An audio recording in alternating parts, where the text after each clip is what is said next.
안녕하세요. 승리한 상가족 여러분. 오늘은 말라기서 2장 10절에서 13절 말씀입니다. 말라기서의 6번째 강좌로 우상 숭배자와 결혼이라는 제목의 말씀입니다. 승리한 삶은 말씀 중심 예배 중심의 성경 전문 교사를 양성하기 위해서 만들어진 성경 공부 교재입니다. 승리한 삶은 2016년 12월 학개서와 말라기서 말씀을 함께 보고 있습니다. 승리한 삶은 발행이신 박유일 목사님의 구속서로 조망한 성경 연속 강해집을 통해서 편집이 되어 있습니다. 이번 달에는 창세기가 1권, 2권이 나와 있고 지금 현재 3권이 이제 곧 출간되면서 소선지서가 완간되게 됩니다. 그래서 여러분들께서 이 일에 대해서도 기도와 참여 부탁드리겠습니다.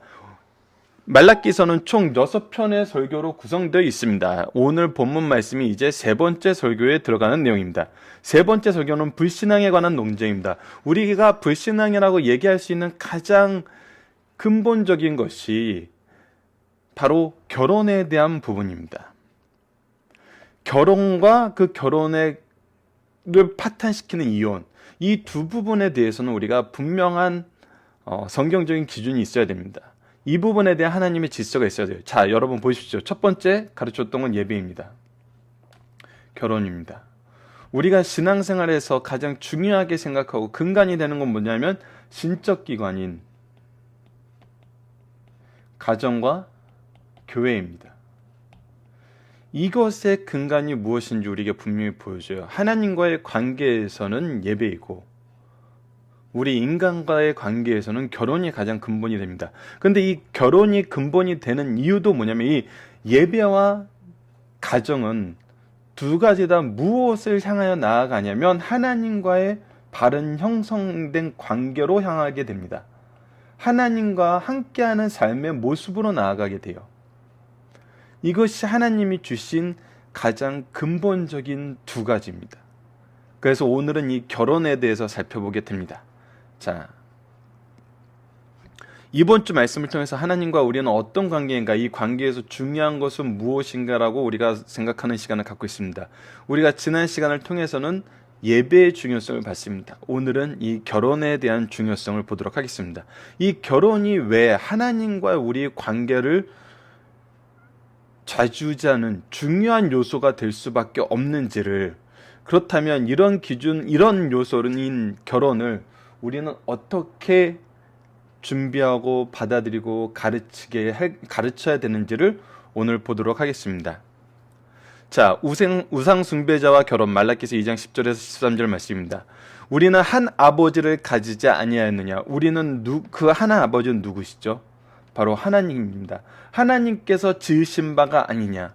어찌하여 우리 각 사람이 자기 형제에게 거짓을 행하여 우리 조상들의 언약을 욕되게 하느냐?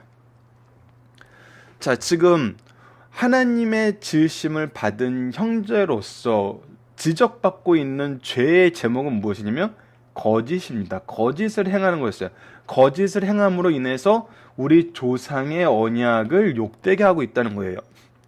자, 그렇다면 그 거짓이 무엇이냐는 거예요. 그 욕되게 한 행위가 무엇이냐는 거예요. 봅시다. 유다는 거짓을 행하였고 이스라엘과 예루살렘 중에서는 가증한 일을 행하였도다. 거짓과 가증한 일이 있었는데 그것이 무엇이냐면 유다는 여호와께서 사랑하시는 그 성결을 욕되게 하여 이방신의 딸과 결혼하였음이니라. 하나님의 성결을 욕되게 하고 거짓으로 행하는 것이 무엇을 위한 것이었냐면, 무엇을 인한 것이었냐면, 무엇을 위하고 무엇에 의한 것이면, 무엇에 의한 것, 바로 이방신의 딸과 결혼한다는 것입니다. 자, 우리가 창세기의 말씀을 다시 한번 돌아가 보면 인류의 타락에 대한 선언이 있었을 때 인류의 타락의 모습을 묘사하는 그 말씀이 무엇이냐면 하나님의 아들들이, 여호와의 아들들이 이방의 딸과 결혼하는 거였어요. 세상의 딸과 결혼하는 거였어요. 그 안에서 강한 자들이 태어났어요. 이것은 무엇을 뜻하냐면 지속적으로 말씀드리는 것처럼 3장 22절에서 나타나는 것처럼 선악을 아는 일에 우리와 하나같이 되었다라는 것은 예, 각자 자기의 소견에 좋은 대로의 기준을 가지고 있게 됐어요. 그것 중에 가장 치명적이고 분명한 잘못된 기준이 뭐냐면 바로 결혼에 대한 기준이에요. 결혼은 여러분들 창세기에서 나타난 거는 첫 번째 모습은 생육하고 번성하라는 거예요.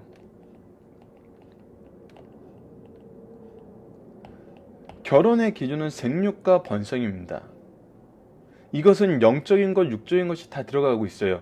영적인 것은 생육하고 번성한다는 것은 하나님 나라의 백성으로 하나님의 자녀로서 생육하고 번성한다는 거예요.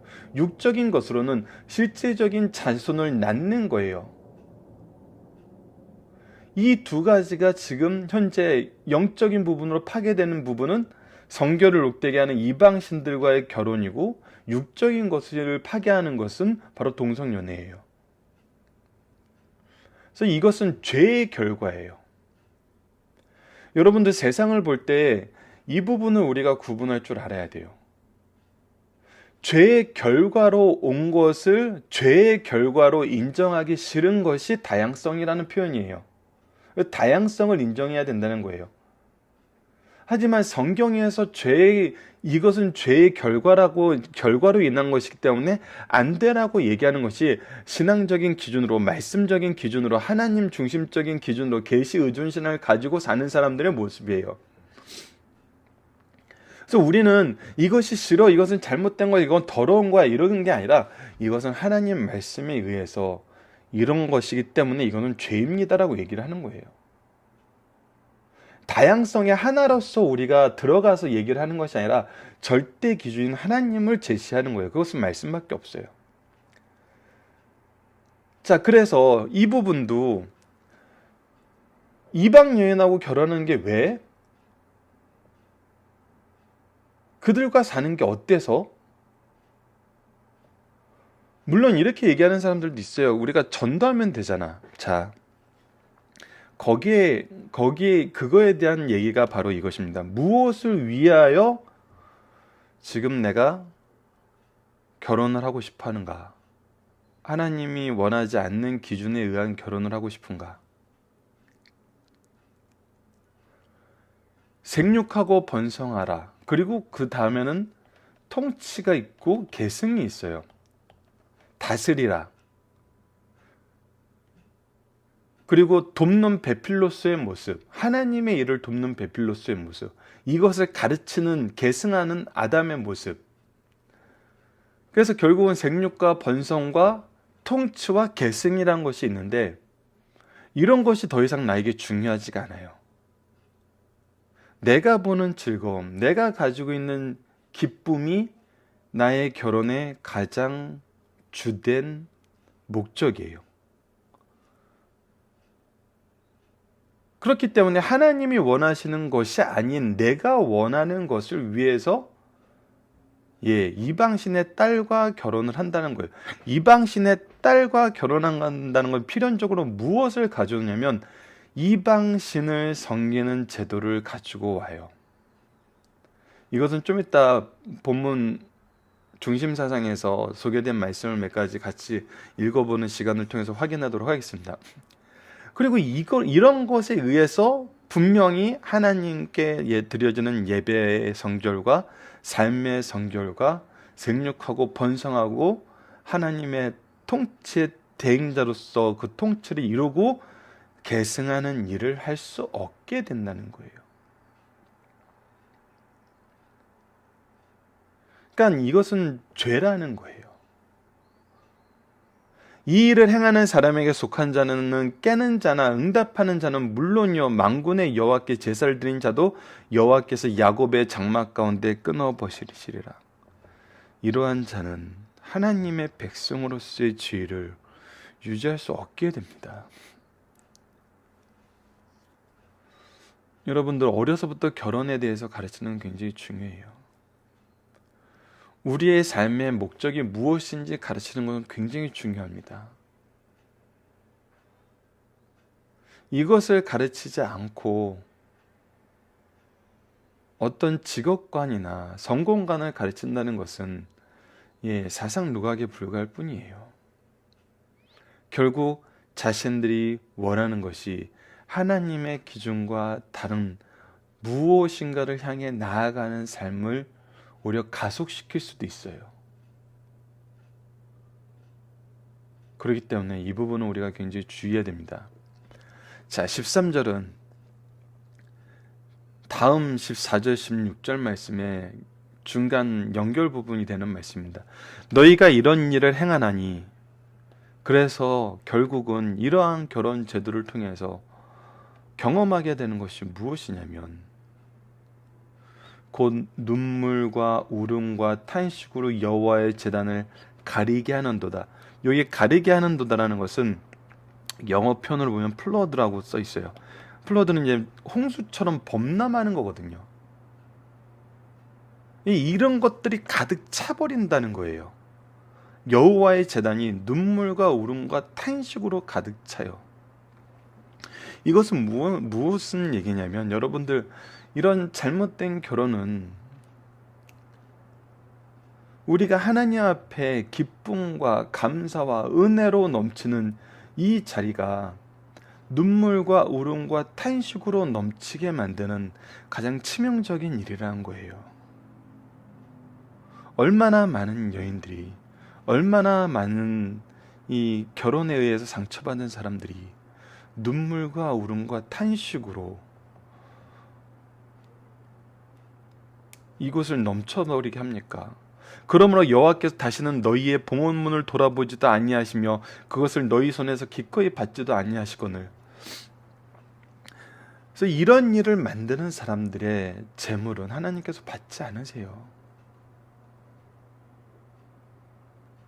가정을, 성교를 욕되게 하고 이방신을 통해서 하나님께 예배드리는 그 예배를 잘못 망가뜨려 놓고 나서도 나는 봉헌을 한다는 거예요. 나는 예배 잘하는 거예요. 나는 그래도 교회 다닌다는 거예요. 근데 그거는 받지 않으신다는 겁니다.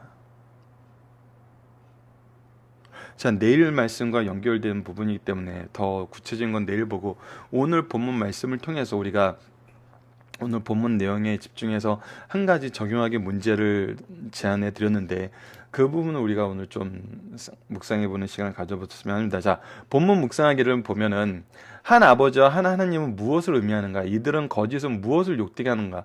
우리는 하나님의 백성이에요. 하나님의 자녀예요. 하나님의 유업을 받은 자예요.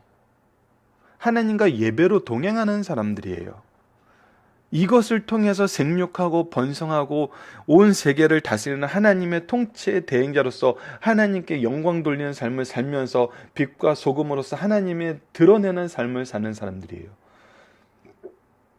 그런데 우리가 거짓말을 하여서 우리의 욕심으로 인해서 하나님을 욕되게 하고 조상들의 언약을 욕되게 한다는 거예요.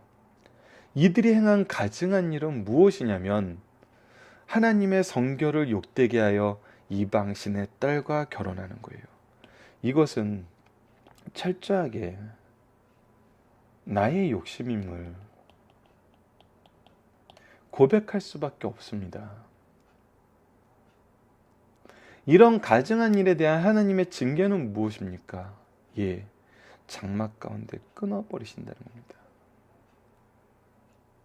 야곱의 장막이 끊어진다는 것은 굉장히 무서운 선언입니다, 여러분. 더 깊어지는 죄악은 무엇입니까? 예, 이것으로 인해서 눈물과 울음과 탄식이 하나님의 제단에 넘치게 하는 거예요. 우리가 어제 말씀에서도 예배가 화평과 평안을 주는 곳이 되어야 되는데, 예배가 오히려 거짓과 하나님을 멸시함이 넘치게 되고 그곳이 눈물과 울음과 탄식으로 가득 차게 된다는 것은, 여러분들 이 시대를 살면서 우리가 정말 주의해야 되는 부분입니다. 이런 기도가 있을 때는 같이 기도하세요. 로마서 12장에서 나왔던 것처럼 즐거워하는 자들과 함께 즐거워하고 우는 자들과 함께 우는 그 모습, 그것이 우리 성도들의 모습입니다. 그것이 애통하는 자의 모습이고 애통함을 통해서 구원의 응답을 받는 성도들의 모습이에요. 중요한 것은 내가 이러한 일의 원인이 되어서는 안 된다는 거예요. 우리는 화평케 하는 자여야 되고 함께 기도하는 자여야 되고 함께 우는 자가 되어야지 이런 일의 원인을 제공하는 자가 되면 안 된다는 거예요. 항상 이런 일의 원인을 제공하는 것이 더 깊어지는 죄악이라는 거예요. 누군가 나 때문에 눈물과 울음과 탄식으로 가득 차게 되고 더 나아가서는 누군가 나 때문에 이 교회에서 성도들의 모임에서 우리의 가정에서 멀어지게 만들었다면 여러분들 이거는 반드시 회개의 기도와 하나님의 은혜를 간구해야 되는 가장 시급하고 중요한 일임을 우리가 기억해야 될 것입니다. 자, 중심 사상을 보도록 하겠습니다. 성도는 믿는 자와 결혼하여 신앙의 순교를 지키고 후손에게 계승하라는 것입니다.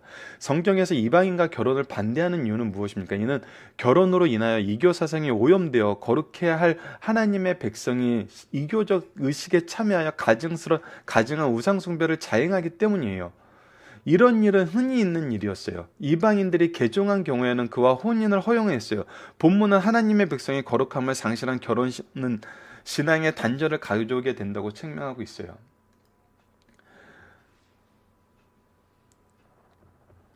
두 번째를 보도록 하겠습니다. 두 번째로 보면서 말씀을 같이 확인할게요. 이방인의 결혼은 어떤 결과를 가져오는가? 그들이 하나님과 세운 언약을 파기하고 구별된 백성 되기를 포기하고 이방인과 결혼한 행위는 하나님께서 명하신 결혼 생활을 파기하는 거예요.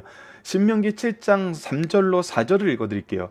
또 그들과 혼인하지 말지니 내 딸을 그들의 아들에게 주지 말 것이요 그들의 딸도 내 며느리로 삼지 말 것은 그가 내 아들을 유혹하여 무엇하여? 유혹하여 그가 여호와를 떠나게 만들어요. 다른 신을 섬기게 함으로 다른 신을 섬기게 해요. 향락의 신, 돈의 신, 실제로 다른 신, 다른 우상들을 섬기게 함으로 여호와께서 너에게 진노하사 갑자기 너를 멸하실 것임이니라. 그 결과 이방 신들을 끌어들이게 돼요. 느헤미야 13장 말씀을 보면은 23절로 28절을 보도록 하겠습니다. 그때 내가 또 본즉 유다 사람이 아스돗과 암몬과 모압 여인을 맞아 아내로 삼았는데 그들의 자녀가 아스돗 방언을 절반쯤 하여도 유다 방언은 못하니 그 하는 말이 각 족속의 방언이므로. 여러분, 첫 번째 결혼 제도에서 나타나는 특징은 무엇이냐면 그의 자녀들이 더 이상 하나님의 말씀을 가까이 하지 못한다는 거예요. 이것은 단순히 이방인들과 결혼해서 유대의 방언을 못하고 유다의 말을 못한다는 얘기는 하나님의 말씀과 하나님을 향한 기도와 어떠한 그런 교제가 형성되고 있지 않다는 거예요. 하나님께서는 계시를 통해서 우리에게 하나님을 밝히 알리세요. 하나님의 말씀과 기록된 말씀을 통해서 우리에게 알려주셨어요. 구약시대에는. 지금은 우리 성경을 통해서 이 기록된 말씀으로 알려주고 계시지만 여러분들, 근데 그것이 끊어지는 거예요. 그 교제가 안 되는 거예요. 이것이 가장 치명적인 부분이라는 거예요. 더 이상 자녀들이 기도하는 것을 배우질 않아요. 식사 기도도 배우질 못해요. 주일날 교회 가는 것도 배우지 못해요. 교회 오면은 기도로 시작하고 기도로 끝내는 것도 몰라요. 주기도문도 몰라요. 사도신경도 몰라요. 성경 이야기도 몰라요. 성경 이야기에 대한 관심이 전혀 없어요. 하나님의 이야기에 대한 관심이 전혀 없다는 거예요. 하나님의 존재에 대한 관심이 없는 것으로 나아가게 된다는 거예요. 이거 얼마나 치명적인 건지 여러분들이 아셔야 돼요. 하나님께서 구별한 거룩한 곳인 예루살렘과 이스라엘을 더럽혔어요. 그리고 다른 것으로 채우려고 해요. 그 시간을. 그 교제를 다른 것으로 교체하려고 그래요. 예배가 중요한 게 아니에요. 그 시간이 즐거운 게 중요한 거예요. 그래서 즐거운 게 없을 땐 예배를 드리지만 즐거운 게 있을 땐 언제든 예배를 떠나는 사람들로 변해버려요. 아이들이. 하나님을 소개받지도 못하고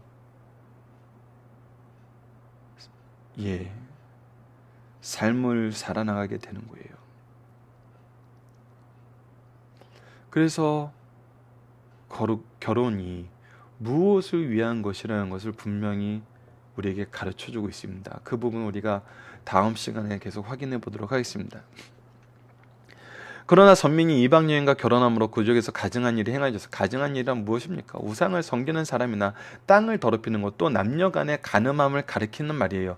이방 여인들이 자기들이 섬기는 신을 가지고 와서 섬길 뿐 아니라 그것이 자연스럽게 보급되었기 때문이에요. 거룩한 곳에 가증한 일이 일어난 거예요. 가증하다는 것은 여러분, 모든 하나님을 섬기지 않는 모든 것이 가증한 일이에요. 하나님을 반대하는 모든 것이 죄인 것처럼 하나님께 나아가는 것 외의 모든 것은 가증한 것이에요. 이 기준은 우리가 좀 더 분명하게 세워야 돼요. 예배 대신에 이런 거는 할 수 있어. 그런 것들이 많이 있어요. 현대 한국 사회에서는 가장 크게 드러나는 것이 학업이죠. 예배보다 하나님보다 학업이 더 중요하다는 것은 우리 자녀들이 보편적으로 가지고 있는 개념이에요. 누가 심어주지 않았다 하더라도 현대 사회를 사는 아이들은 자연스럽게 이 개념을 가지고 살아요. 왜 이 개념을 가지고 살게 되었을까요? 우리가 어려서부터 하나님을 가르치지 않았기 때문이에요. 이것은 우리의 잘못입니다. 우리가 변해야 되고 우리가 가르쳐야 되는 부분이에요.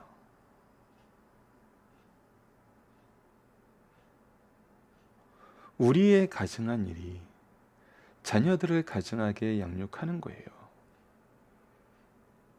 이 부분에 우리가 깊이 있는 묵상과 회개가 필요합니다. 죄는 더욱 깊어져 갑니다. 죄는 더욱 깊어져 가요. 죄는 그 정도 선에서 멈추는 게 없어요, 여러분.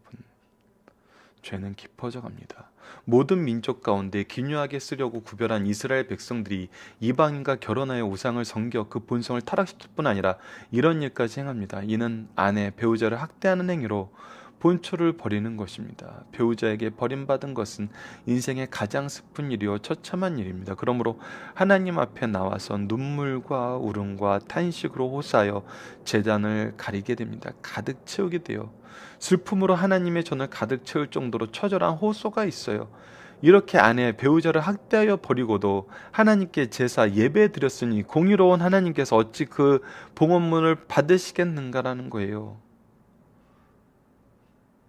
우리가 하는 일이 무엇인데요, 지금? 도대체 하나님께 나와서 예배 드리는 목적이 무엇입니까?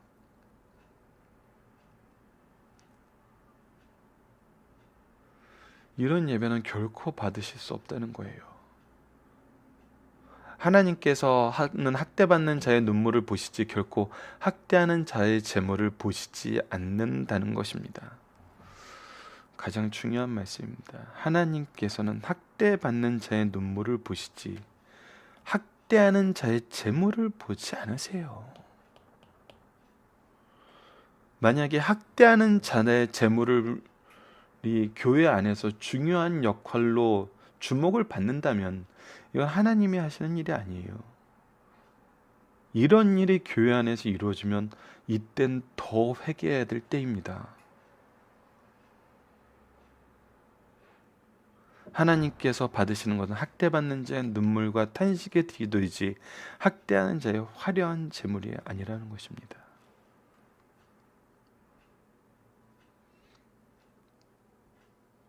여러분은 이 기준을 가지고 교회를 보셔야 되고, 이 기준을 가지고 교회의 일꾼을 세우셔야 됩니다.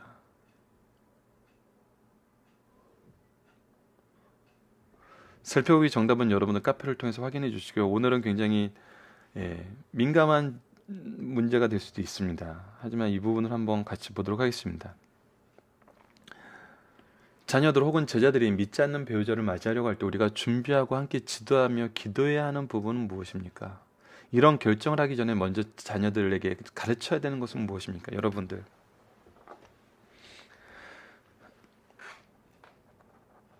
이 부분에 굉장히 어려움이 많은 걸 알고 있습니다. 이 부분이 자녀를 가진 부모님들이라면 가장 두려운 부분이고 떨리는 부분이죠. 그래서 어떻게 보면 이 아랫부분을 먼저 얘기하는 게 좋을 것 같습니다. 여러분들, 하나님 중심의 삶,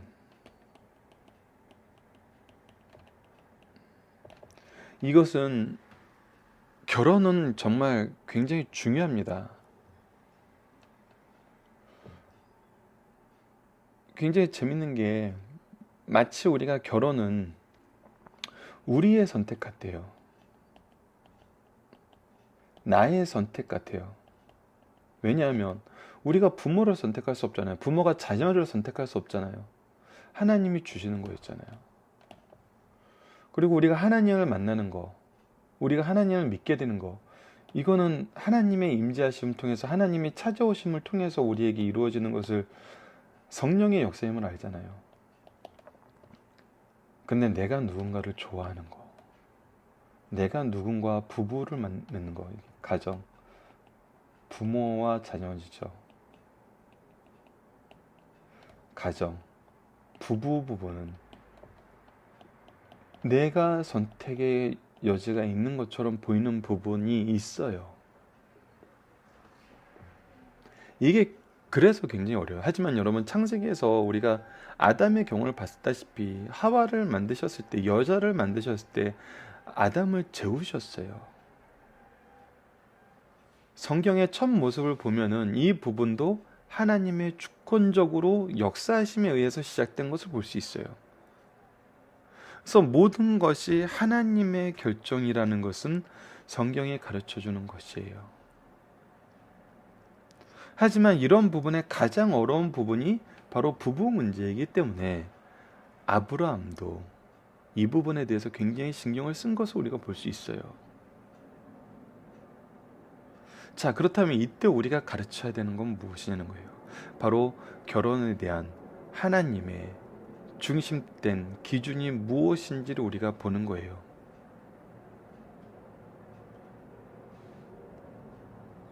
근데 이것은 단순히, 정말 어려운 부분이지만 단순히 결혼은 이렇게 해야 돼 라는 것은, 여러분들, 이것이 아무리 성경적인 기준이라고 하더라도 이것이 결혼 정년기 이전의 자녀들에게 잘 적용이 안 돼요. 현실감이 없어요.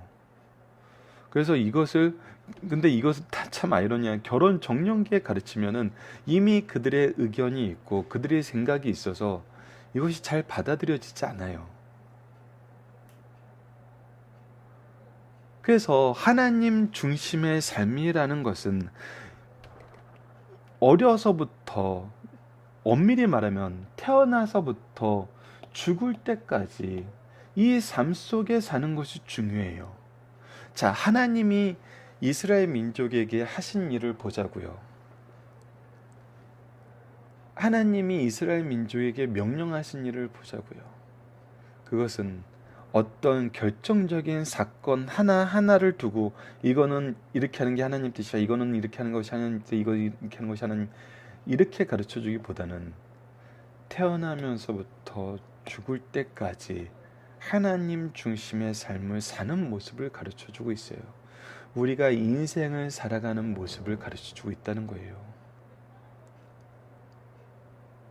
그래서 우리가 어려서부터 하나님 중심된 삶을 항상 가르치고 보여주고 개선케 하는 게 중요하다는 거예요. 그래서 성경적인 교육이 굉장히 중요합니다. 이것이 생육하고 번성하는 교회의 가장 좋은 모습이에요. 그래서 교육이 하나님 중심으로 이루어져야 돼요. 이것은 영아부부터 장년에 이르기까지 다르지 않아요. 그래서 어려서는 성경을 배우고 노년이 돼서 성경을 배우지 않는 게 아니에요. 교회의 모습은 항상 말씀이 가르쳐주고 배워지는 그런 유기적인 영적인 생명력을 가진 모습으로 이루어져야 된다는 거예요.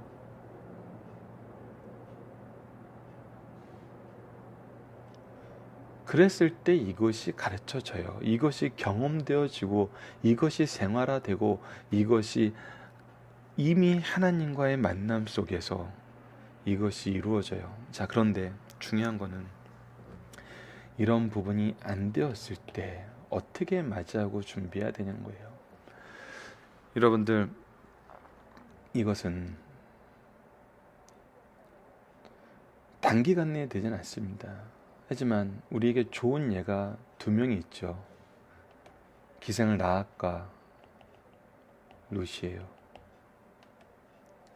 하나님을 알지 못하던 사람들이 하나님을 사모하고 하나님 백성됨을 사모하는 자로 변했고, 이들이 다윗의 계보를 이루는 중요한 그 계보의 조상들이 되었어요.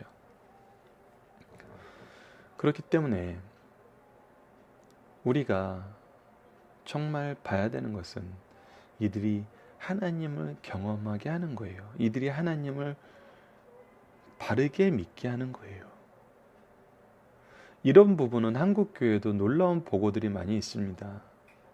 오히려 믿지 않는 며느리로 들어와서 오히려 믿음의 신앙을 이어가는데 아들보다 더 열심히, 더 철저하게 하나님 의지하는 자녀들로 양육하고 싶어하는 그런 어머니가 된 실질적인 보고는 너무나 많아요. 우리 한국 교회도 기생 라합과 룻과 같은 어머니들이 굉장히 많다는 것입니다. 그러면 우리는 무엇을 준비해야 되냐면 이들이 이런 신앙을 가질 수 있도록 준비해야 돼요. 가장 좋은 거는, 여러분들 제도적으로 좋은 거는 여러분들의 가정에서 먼저 가정 예배가 이루어지고 있으면 가장 좋습니다. 우선 여러분들의 자녀가 이것에 대해서 익숙하고 잘 자리 잡아 있으면은 배우자가 가정 예배 들어오는 게 그래도 어렵지 않아요. 그리고 이것을 준비하는 모습, 이 안에서는 하나님의 축복이 선언되는 모습을 우리가 보여줘야 되고, 그 안에서 반드시 축복 기도가 있어야 됩니다. 이 안에서 아직 하나님이 누군지도 모르고 예수 그리스도의 구속을 모르는 자에게 어떤 윤리적인 생활적인 기준을 제시하지 마세요. 우선 복음을 전하세요. 복음으로 축복해 주세요.